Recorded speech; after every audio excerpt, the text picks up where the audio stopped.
Hello anime fans, तो कैसे हो सभी। सो गाइस, इस वीडियो में मैं एक्सप्लेन करने वाला हूँ डॉक्टर स्टोन के 4th सीजन के एपिसोड 21 की स्टोरी को। तो अब बढ़ते हैं हमारे एक्सप्लेनेशन की तरफ इस इंट्रो के बाद।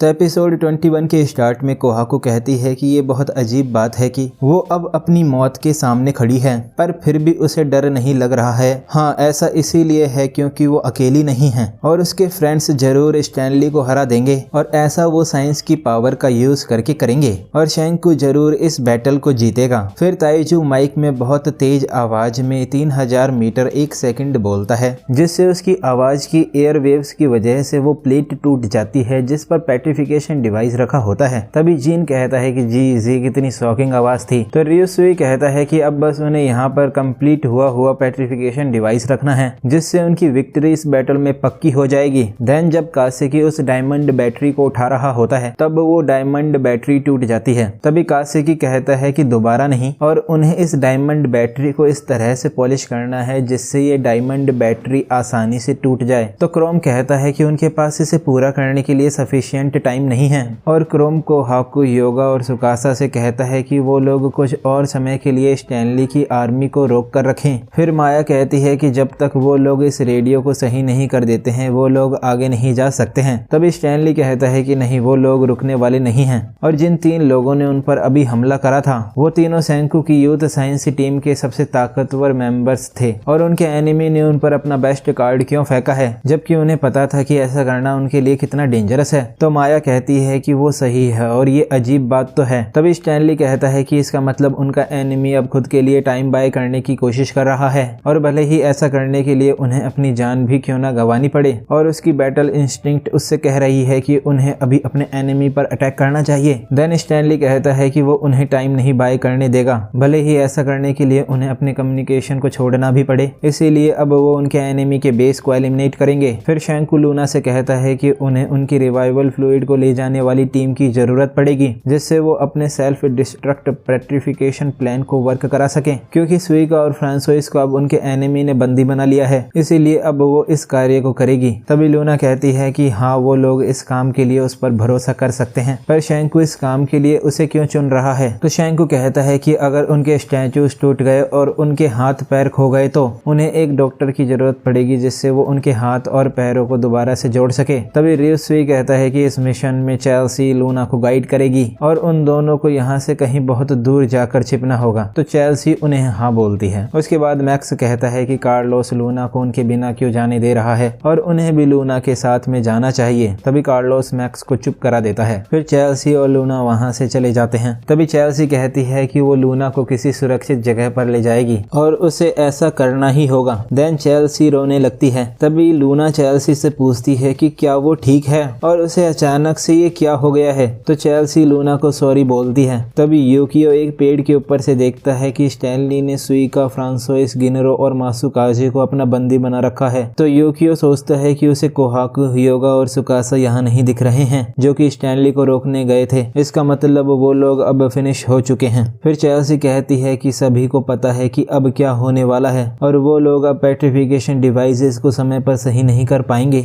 और अब वो लोग सिर्फ समय खत्म होने तक अपनी पूरी कोशिश ही कर सकते हैं। और उनके फ्रेंड्स ने उन्हें वहां से भेज दिया है क्योंकि वो जानते थे कि वो दोनों लड़ाई नहीं कर सकते हैं। तभी ये सुनकर लूना सैड होकर शैंकू, कार्लोस, मैक्स और अपने बाकी सभी फ्रेंड्स की तरफ भागती है, और वो कहती है कि इस बार तो वो सब सच में मारे जाएंगे। देन स्टैनली और उसके साथी शैंकू के बेस पर हमला करना शुरू कर देते हैं। तभी वो सोल्जर्स उनके बेस की दीवारों को अपने बम से उड़ा देते हैं। तो जीन कहता है कि स्टैनली अब यहाँ आ गया है। तभी ताइजू स्टैनली को आगे जाने से रोकने का कहता है, और उन्हें साइंस टीम के लिए उतना टाइम बाय करना होगा जितना वो कर सकते हैं, जिससे वो पेट्रिफिकेशन डिवाइस को पूरा बना पाए। फिर ताइजू एक बम को अपने हाथ से उनके एनिमी की तरफ फेंकता है, पर वो बम हवा में ही फट जाता है। देन क्रोम और कासेकी पेट्रिफिकेशन डिवाइस की डायमंड बैटरी को अभी भी बना रहे होते हैं। तभी शैंकू इस सिचुएशन में सॉल्यूशन के बारे में सोच रहा होता है। उसके बाद स्टैनली कहता है कि वो ये बात क्लियर कर देना चाहता है कि उन्हें यहाँ पर खुलकर हमला करना है और उन्हें जैनों के अलावा बाकी सभी को यहाँ पर मारना है, इसीलिए अगर कोई उनके सामने सरेंडर करे तो वो उसे इग्नोर कर दें। तभी चार्लोट उसे हाँ बोलती है। फिर ताइजू जब एक बम को फेंक रहा होता है तभी उसके पैर के पास दूसरा बम आकर फटता है, जिससे ताइजू बहुत ज्यादा इंजर्ड हो जाता है। तभी जीन कहता है कि ताइजू उनके साथ मजाक ना करे और वो अब खड़ा हो जाए और वो हार नहीं सकता है। तो जेनो रियुसुए से कहता है कि ये एक किंगडम ऑफ साइंस की दूसरे किंगडम ऑफ साइंस के खिलाफ बैटल है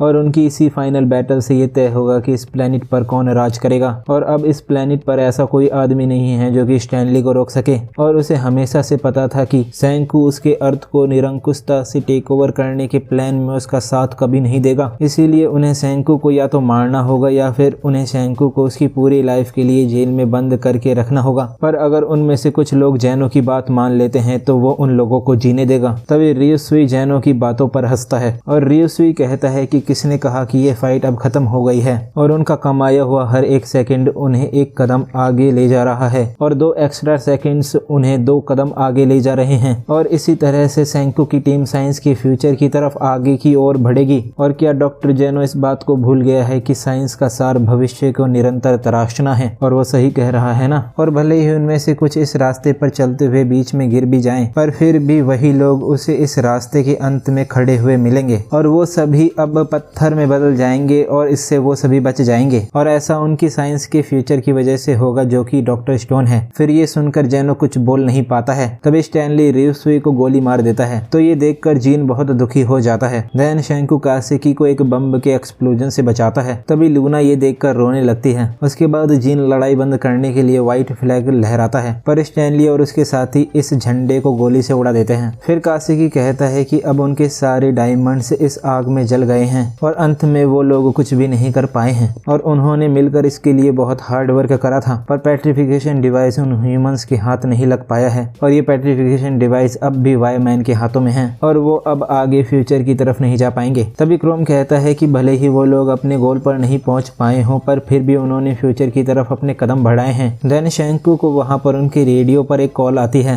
तभी शेंकू कहता है कि ये कॉल कॉर्न सिटी से उनके एस वॉच मेकर जोएल की है। फिर जोएल ने पेट्रिफिकेशन डिवाइस की डायमंड बैटरी को बना लिया होता है। तभी जोएल पेट्रिफिकेशन डिवाइस में 0.03 मीटर 10 सेकंड बोलता है और जोएल कहता है कि ये उसकी पॉलिसी है, जब वो अपने प्रोफेशन में कुछ अच्छा बनाता है तो वो ड्रिंक करता है। और अब उसने ये फ्यूचर साइंस बना ली है जो कि 21st सेंचुरी की साइंस से भी आगे की है और अब ये हमेशा ह्यूमन काइंड के कब्जे में रहेगी। उसके बाद जोएल कहता है कि अब बस उन्हें टाइम की जरूरत है और अगर वो उसे सफिशिएंट टाइम देंगे तो वो उनके लिए सारी डायमंड बैटरीज को पॉलिश कर देगा और भले ही उन्हें ऐसा करने के लिए उसकी स्किल की जरूरत पड़ेगी, पर ये चीज कासेकी की वजह से पॉसिबल हो पाई है। देन पास्ट में फ्रांसोइस ने जोएल को ये मैसेज दिया था कि अब हम 2 हिस्सों में बट रहे हैं। तभी ये सुनकर एक सोल्जर कहता है कि क्या ये किसी तरह का कोड मैसेज है? तो ब्रोडी कहता है कि हाँ, शायद ऐसा हो सकता है, इसीलिए उन्हें इन मैसेजेस को यूथ साइंस टीम तक पहुंचने से पहले ही काट देना चाहिए। फिर जोएल अपने साथियों को बताता है कि उसने अपनी हैंड वॉच पर एक मोर्से कोड रिसीव करा है और 2 टीम्स में बटने से उनके फ्रेंड्स का क्या मतलब था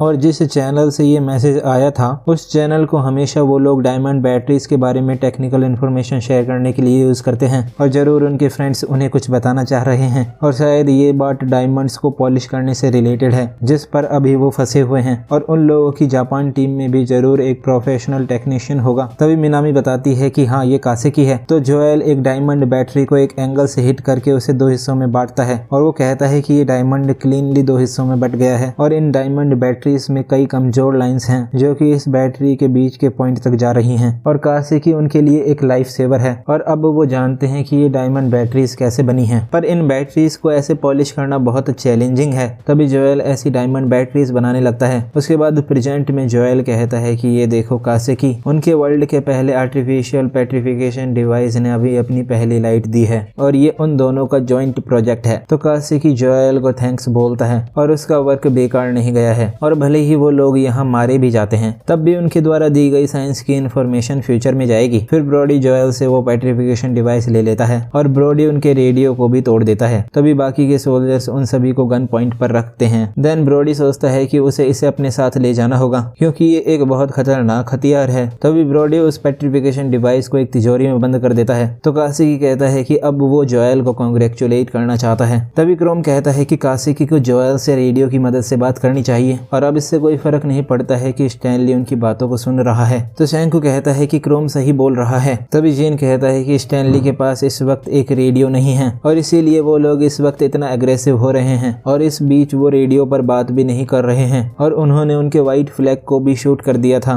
और ऐसा वो इसलिए कर पा रहे हैं क्योंकि उनके पास भी उनके फ्रेंड्स बंदी के रूप में हैं और कोहाकू, सुकासा और ह्योगा बिना लड़े नहीं हारे होंगे। फिर क्रोम कहता है कि अब उनके पास कम्युनिकेशन की लाइन में एडवांटेज है। तभी शैंकू कहता है कि अब इस जानकारी के साथ वो अपना एक और आखिरी प्रयास कर सकते हैं। देन वो जोएल से रेडियो पर बात करते हैं। तभी जोएल कहता है कि ये जापानीज भाषा है तो जोएल मिनामी से इसे ट्रांसलेट करने का कहता है। तभी शैंकू अपने फ्रेंड्स को उनका मिशन देता है तो मोज कहता है कि ये अच्छी बात है और वो शांत बैठे बैठे बोर हो रहा था। तभी मैग्मा उनके एनिमी पर अपनी पूरी पावर से हमला करने का कहता है तो यो कहता है कि ऐसा करने पर उनमें से कोई भी जिंदा नहीं बचने वाला है। तभी किनेरो कहता है कि हाँ, भले ही वो सभी फिनिश हो जाएंगे पर उनकी साइंस आगे जाएगी। देन वो सभी मिलकर उन सोल्जर्स पर हमला करते हैं। तभी जोएल सोचता है कि ये लोग अमेजिंग हैं और वो भी अपनी विक्ट्री का सेलिब्रेशन कासेकी नाम के टेक्नीशियन के साथ करना चाहता है। फिर वो सभी ब्रॉडी की तरफ जाते हैं। तभी शैंकू कहता है कि वो सभी अब नॉर्थ अमेरिका और साउथ अमेरिका में पेट्रिफिकेशन डिवाइस की पेट्रिफिकेशन बीम के द्वारा निगल लिए जाएंगे। तो ये सुनकर जोएल एंड अदर्स शॉक्ड हो जाते हैं। तभी शैंकू कहता है कि उनके एनिमी ने उनके सभी फ्रेंड्स को बहुत बुरी तरह से इंजर्ड कर दिया है, इसीलिए उनके पास अब बस यही एक रास्ता है और जिस कैलेमिटी ने उन्हें 3700 साल पहले पेट्रिफाइड करा था वो कैलेमिटी अब दोबारा से होने जा रही है, पर इस बार ये उनकी साइंस से होगी और वो पूरी ह्यूमैनिटी को स्टोन में बदल देंगे जिससे कि वो पूरी ह्यूमैनिटी को बचा सके।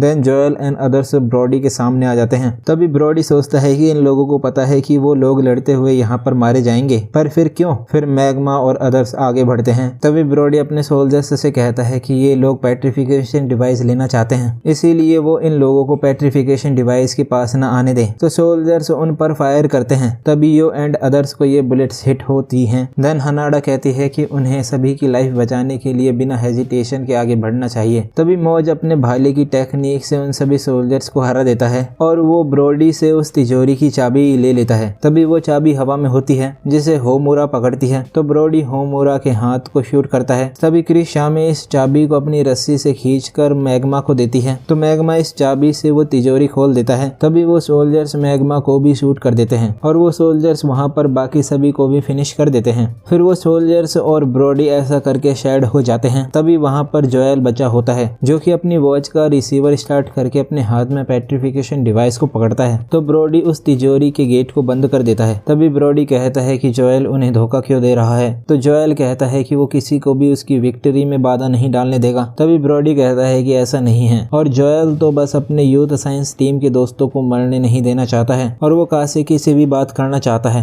इसीलिए वो किड कूल बनने की एक्टिंग को छोड़ दे और वो भी एक टेक्नीशियन है इसीलिए वो इन फीलिंग्स के बारे में जानता है। तभी ब्रॉडी को एक आवाज आती है और वो सोचता है कि जोएल की घड़ी एक कम्युनिकेटर है तो ब्रॉडी सोल्जर्स से कहता है कि वो उन सभी को रेडियो से दूर रखें क्योंकि वो लोग रेडियो में बोलकर पेट्रिफिकेशन डिवाइस को एक्टिवेट कर सकते हैं। तभी एक सोल्जर कहता है कि वो लोग यहाँ पर सभी को फिनिश कर चुके हैं तो जोएल कहता है कि वो लोग अपनी आवाज नहीं उठाएंगे और जो रेडियो वेव से वायरमैन उन्हें इस पूरे समय भेज रहा है ये उसकी आवाज है। तभी जोएल की घड़ी से 1,28,00,000 मीटर 1 सेकंड आवाज आती है तो हनाडा कहती है कि अब शैंकू की आवाज उन्हें और इस पूरी दुनिया को बचाने वाली है। तभी पेट्रिफिकेशन डिवाइस एक्टिवेट हो जाता है। सो गाइस, यहाँ पर डॉक्टर स्टोन के 4th सीजन का एपिसोड 21 एंड हो जाता है। तो अब अगर आपको ये वीडियो अच्छी लगी हो तो इस वीडियो को एक लाइक कर देना। मैं मिलता हूँ आपसे नेक्स्ट वीडियो में। Thanks for watching.